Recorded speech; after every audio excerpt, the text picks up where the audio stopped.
help us hit our first 1,000 subscribers. Your support drives us to create even more wonderful stories. Thanks for being part of our journey. It started with a text message from Lily. What if we all did a weekend getaway? No phones. No drama, just us.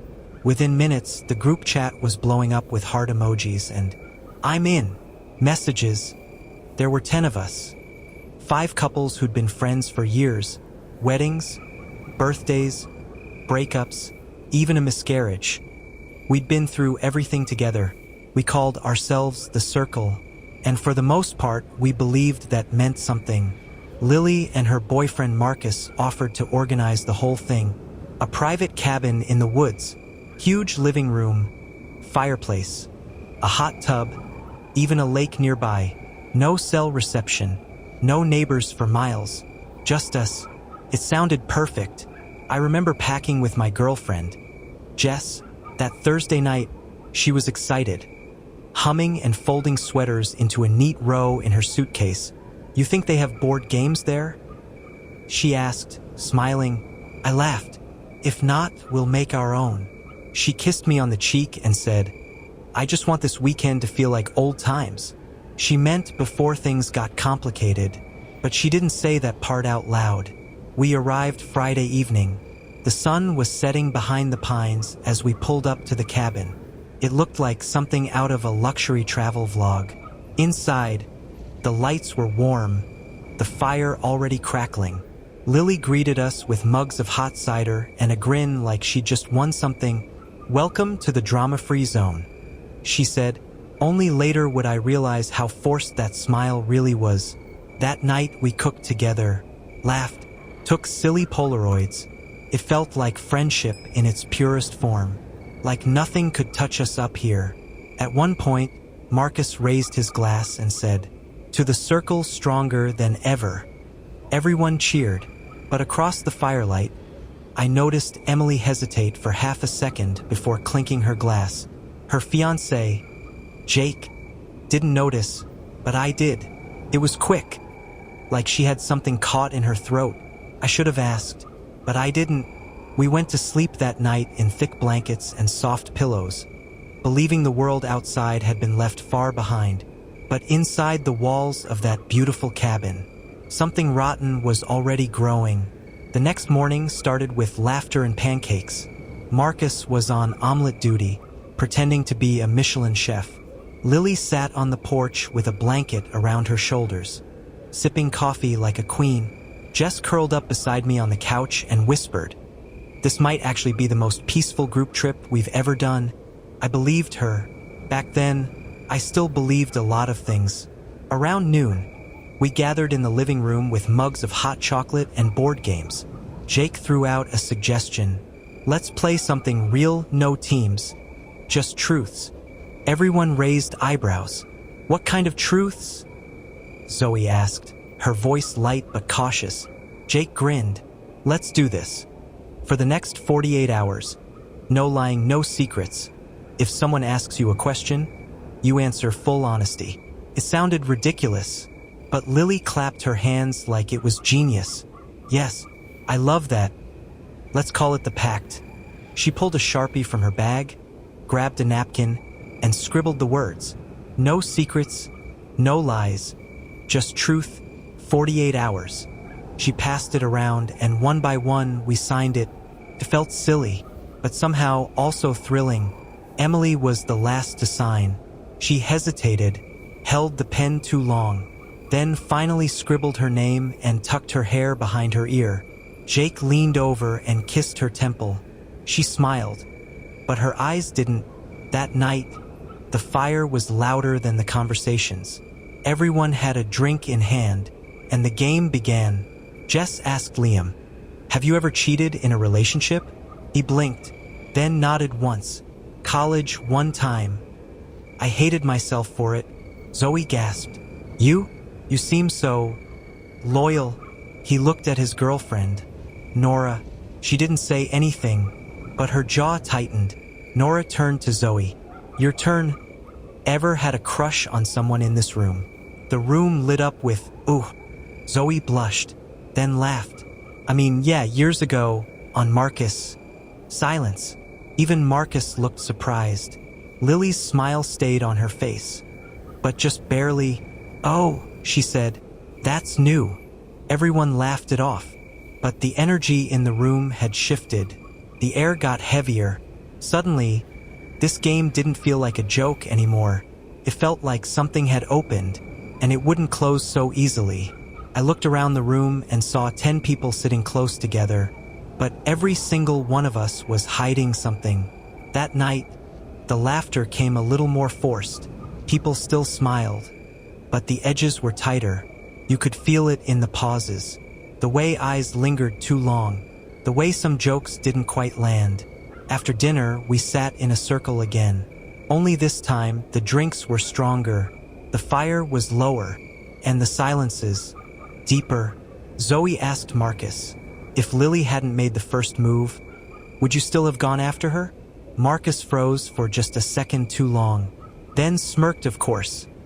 She's the best thing that ever happened to me. But something in Lily's face, a flicker, said she caught that hesitation too.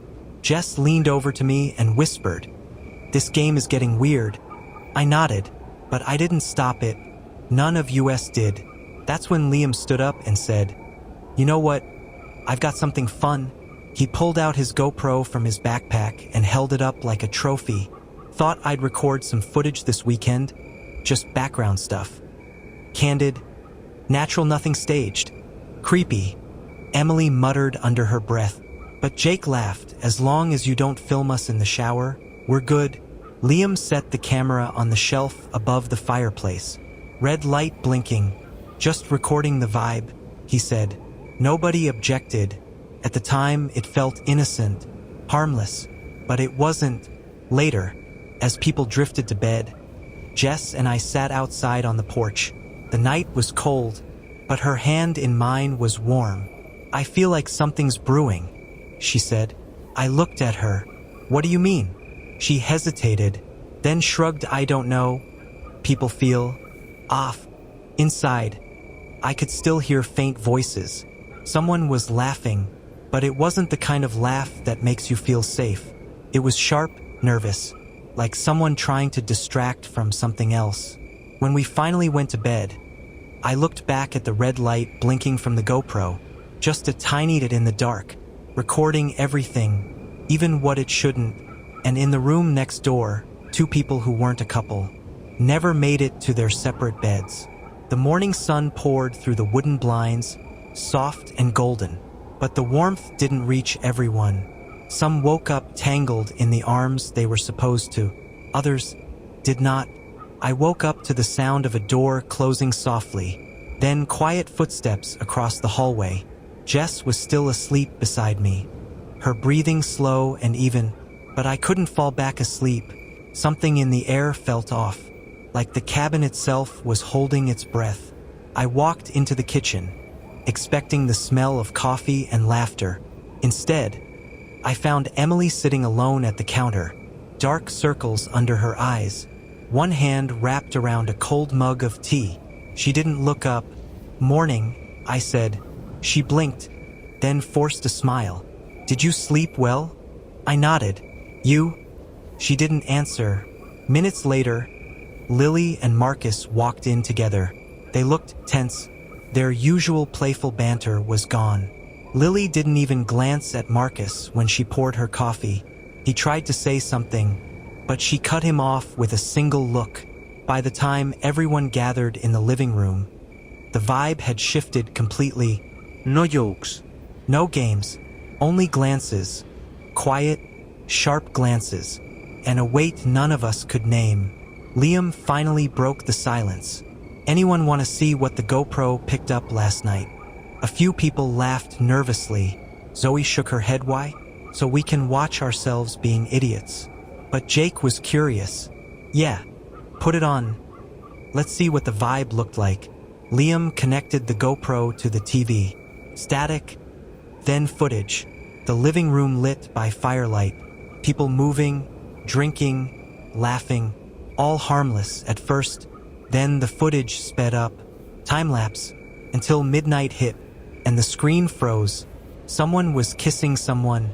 The frame was blurry, but clear enough to make the room fall silent. A girl, a guy, neither of them were dating each other. Liam paused it immediately. Maybe we should stop here. Zoe stood up. Yeah, definitely, but her voice cracked. Just slightly, and that crack was louder than any scream. The footage was turned off, but the damage was already done. Everyone acted like they hadn't seen enough to tell, but everyone had seen more than enough. Jess leaned into me and whispered, "What the hell happened last night?" I had no answer, and neither did anyone else. But in that silence, you could feel it. The circle had been broken. It was quiet. Too quiet for a group of 10 people who used to be inseparable. You could hear the birds outside. But inside the cabin, just forks scraping plates and the occasional cough. No one mentioned the footage from the GoPro, but no one forgot it either. Emily stood at the sink, washing the same glass for 5 minutes straight. Her knuckles were white.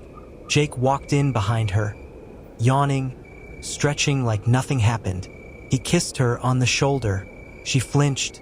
He didn't notice, but I did. Lily sat at the table with Marcus, pushing her food around her plate. Zoe tried to make a joke. "Anyone want to go for a hike later?" No one laughed. Liam muttered, "Yeah, maybe we'll find more secrets in the woods." Marcus looked up. "You got something to say?" Liam shrugged, just tired of pretending everyone's still best friends. That's when it happened. Emily slammed the glass in the sink. It shattered. Everyone froze. She turned around, eyes locked on Jake. "Do you think I'm stupid?" Jake blinked. "What are you talking about?" She stepped closer. "The GoPro caught you, with Zoe, on the couch." Jake glanced at Zoe. Zoe looked down. It was all the answer Emily needed. "You told me you were going to marry me," Emily said, voice cracking. Jake started to speak, but Emily cut him off. "Don't. Just don't." Her hands were shaking. Tears welled up, but she held them back like knives in her throat. "You kissed her like I didn't exist." Zoe finally looked up. "It was a mistake. I didn't mean for." Emily exploded. "You didn't mean to kiss my fiancé? Or you didn't mean to get caught?" Silence. Even the fire crackling in the background felt too loud. Jess whispered, "We should stop this," but no one could. It was like watching a house burn from the inside, and none of us moved to grab water. Emily walked to the hallway, grabbed her bag, and without another word, opened the front door. Jake followed. "Wait, Emily, please." She didn't even turn around. The door slammed behind her. Zoe stood, visibly shaking. Everyone stared at her. She opened her mouth, then closed it, and left the room. The kitchen was still. No one moved. No one breathed. And somewhere in the background, the red light on the GoPro blinked once. The cabin was dark, except for the dim light above the staircase. It was well past midnight. Most of us were in our rooms, pretending to sleep, but no one really slept anymore. Too much had cracked. Too much had shifted. I stepped out to get some water. The hallway creaked under my feet. As I turned the corner, I saw Lily, leaning against the wall in her hoodie, arms crossed, staring at nothing. She didn't flinch when she saw me, just whispered, "Did you know?" I paused. "Know what?" She looked me dead in the eyes. "About Marcus and Jess." My heart stopped. "What?" She gave a bitter smile. "That night, when we played the game, I noticed how Jess laughed at his jokes, how she leaned a little too close. I didn't want to see it, but I did. I shook my head. No, Jess would never." She cut me off. "Then maybe he would." Just then, the door behind us opened. Marcus stepped out. He was shirtless, rubbing his eyes. He stopped cold when he saw us. Lily didn't move. "Couldn't sleep?" she asked, voice like frost. He hesitated, just needed a glass of water. She stepped forward, blocking him from the kitchen. "Tell me right now, Marcus, are you cheating on me with Jess?" The hallway was a noose tightening around all three of us. Marcus raised his hands. No, what the hell are you talking about? Lily's voice broke. I found your hoodie in her room 2 weeks ago. She told me you must have left it at a party, but I never told her it was yours. His mouth opened, then closed. That silence was louder than any scream. I felt my stomach turn. Marcus looked at me now, like I was the one who could save him, but I couldn't, because in that moment, I didn't know if Jess had lied to me too. Lily stepped back. You lied to me for months, didn't you? He didn't answer. She slapped him hard, then walked past both of us, straight out onto the porch. The door slammed behind her, echoing through the wooden beams. I turned to Marcus. Tell me it's not true. He looked at me, breathing hard. I don't know what happened. Man, it just happened. We were drunk one night. You were out of town. I thought it was nothing. She said it was nothing. My chest caved in. Everything spun. And that's when Jess opened our bedroom door. Eyes red. She'd heard everything. By 3 a.m., the cabin was no longer a safe haven. It was a war zone under silence. Doors were closed. Lights dimmed. But no one was asleep. I lay on my bed, staring at the ceiling. Jess beside me in complete stillness. Neither of us spoke. Her eyes were open. Mine too. Suddenly, a door slammed somewhere. Then footsteps. Fast. Heavy. I sat up. Jess whispered. What was that? Before I could answer, I heard Lily's voice. Distant and frantic. Marcus. Then again. Louder this time. Marcus. Where is she? I jumped out of bed and ran into the hallway. Lily was there. Barefoot, hair messy, hoodie half zipped. Her hands were shaking. She's gone, she said. Who's gone? I asked. She looked me dead in the eyes. Zoe. We all scattered, checked every room, every bathroom, the backyard, the porch, the woods just past the tree line. No sign of her, not even her phone, only her jacket. Still hanging by the door, Liam called out from upstairs. She's not here. Man, her bag's gone too. Jess walked in behind me. Pale, she left in the middle of the night. Into the woods? Alone? No one said it, but we all thought the same thing. What if something happened to her? What if she didn't just run? Lily finally broke the silence. She was acting weird all night after what happened with Emily and Jake. After that kiss got exposed, she kept saying she ruined everything, kept whispering to herself, said she didn't belong in the circle anymore. Marcus grabbed his jacket. I'm going after her. But Liam stopped him. You can't go alone, it's freezing. It's pitch black. I stepped forward. I'll go with you. We armed ourselves with flashlights and stepped into the trees. The cold hit us like a slap. Branches cracked under our boots. The forest was a dark maze. Every time a leaf rustled, I thought it was her, but it wasn't. After 40 minutes of searching, just as we were about to turn back, we found her, sitting by the lake, shoes off, feet in the freezing water, head down, not crying, just empty. Zoe. I called softly. She didn't move. Marcus stepped forward. Zoe, please, come back. Finally, she looked up. Her eyes were red, voice hoarse. I didn't mean to hurt anyone. He sat beside her. You need to come inside. It's not safe out here. She didn't resist, didn't speak, just let us walk her back. When we returned, the others were waiting. No one asked questions. No one said a word. We just sat in silence. The 10 of us, or what was left of us, scattered across couches, floors, stairs, and the red light of the GoPro blinked again. Still watching, still recording. By morning, Zoe was in bed under 3 blankets. She hadn't said a word since we brought her back. Lily made her tea. Jess sat by the window, staring out like trying to see the version of our group that existed just 3 days ago. And I stared at the GoPro. It was still sitting on the shelf by the fireplace. Red light no longer blinking. Battery dead, but the damage was already done. We just didn't know how bad. Liam walked in and broke the silence. We need to watch it. Jess turned to him. Why? So we can feel worse. He didn't blink. We deserve to know the truth. All of it. No one argued.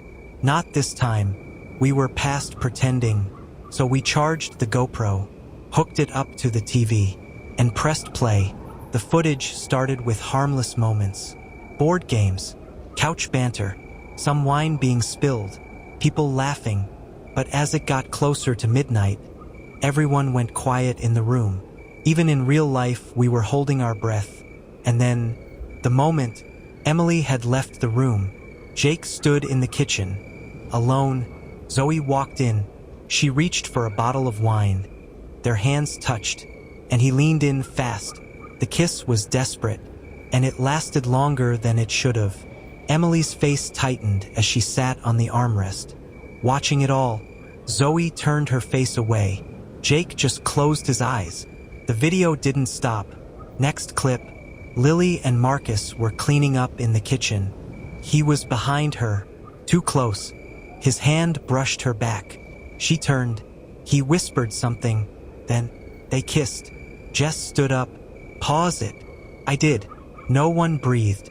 She looked at me, eyes wide. You didn't know? I shook my head slowly. No. But deep down, I had wondered. Now I knew. The room broke. Lily shouted. It was a mistake. We were drunk. Jess walked out. Marcus followed. I stayed in place, like a ghost in my own life. Zoe stood. I'm sorry, she whispered, but no one looked at her. The group was already gone, shattered. What once held us together had collapsed, all because the GoPro never blinked. It was only noon, but the air in the cabin felt suffocating. No one spoke. Everyone just moved quietly, like we were strangers in a museum of broken friendships. Zoe stayed in her room, door shut. Lily hadn't come out since Jess walked off the night before. And Marcus? He stood in the middle of the living room, bag packed, waiting. I was sipping coffee at the counter when Jess returned. She'd been gone for hours. She looked tired, not angry, just drained. She walked straight up to Marcus. I'm leaving. He blinked. I figured. But not alone, she added. He froze. I turned my head, not understanding. Then she turned to me. I'm going with Liam. The words hit like a slap. Marcus opened his mouth, stunned. Wait, what? Jess didn't flinch. I've known for a while now. You weren't really in it. Not with me. She looked at Liam, who stood in the hallway, speechless. I'm not proud of anything, but I'm tired of pretending. I could feel the heat rise in the room. Zoe opened her door slightly, watching. Lily emerged from upstairs, red-eyed. Emily, still packing her things in the guest room, stepped out and leaned against the frame. Everyone was watching now. No one moved. Marcus dropped his bag. It hit the floor with a dull thud. After everything, you're just walking out. Jess looked at him one last time. You already did. You just didn't pack a bag first. She walked toward the door. Liam followed, still unsure if he was being pulled or pushed. Zoe called out, Jess, are you sure? Jess paused, nodded once, then left. Door slammed. Wind howled through the crack in the window. I stood there, heart pounding. Another relationship. Dead, not because of one kiss, not because of one lie, but because the rot had already spread long before we ever came here. The cabin just peeled back the walls. Marcus didn't move. He stared at the door for a long time, then slowly picked up his bag and walked out, but not in the same direction. This time he walked alone. 5 couples entered the cabin. By the end of day 3, only one remained, and even we were barely holding on. The fire crackled in the living room.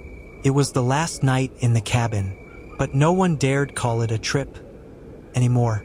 It was a battlefield where trust bled out slowly and no one had clean hands. There were only 4 of us left now. Me, Emily, Zoe, and Lily, each on a different couch, each wrapped in their own blanket, like we were trying to protect ourselves from more than just cold. No one spoke for nearly an hour. Only the fire filled the silence. Finally, Emily broke it. "Do you think any of this can be fixed?" No one answered, because we all knew the truth. Couldn't. Not really. Zoe looked up at the ceiling. "I keep thinking, if we hadn't brought the GoPro, maybe we'd still be pretending." Lily chuckled bitterly. "Yeah, we'd all be smiling in fake group photos, hugging at weddings, posting #friendship goals." I added, "But deep down, it would still be there." Zoe nodded. "Yeah, the rot. It was already spreading.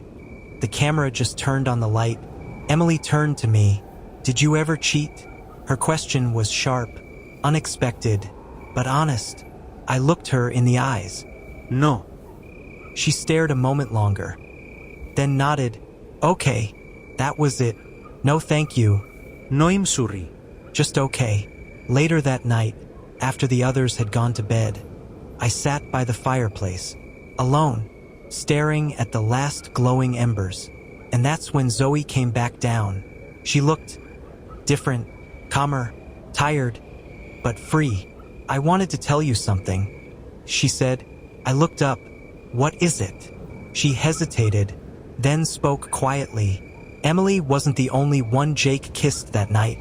My breath caught. She continued, "Right before the GoPro died, I saw him go upstairs with Lily." I stood up. "What?" She nodded. "I didn't say anything, didn't want to throw another grenade, but I figured you should know." I stared into the fire, not sure if I felt angry or just done. Zoe sat beside me, and for the first time in 2 days, we both exhaled. Nothing more to hide, nothing more to burn, only ashes now. By morning, we left. No group photos, no hacks, just bags packed and eyes that no longer searched for apologies. We came to the cabin as couples. We left as strangers, and the GoPro stayed behind, still, cold, and full of everything we'd rather forget. The end.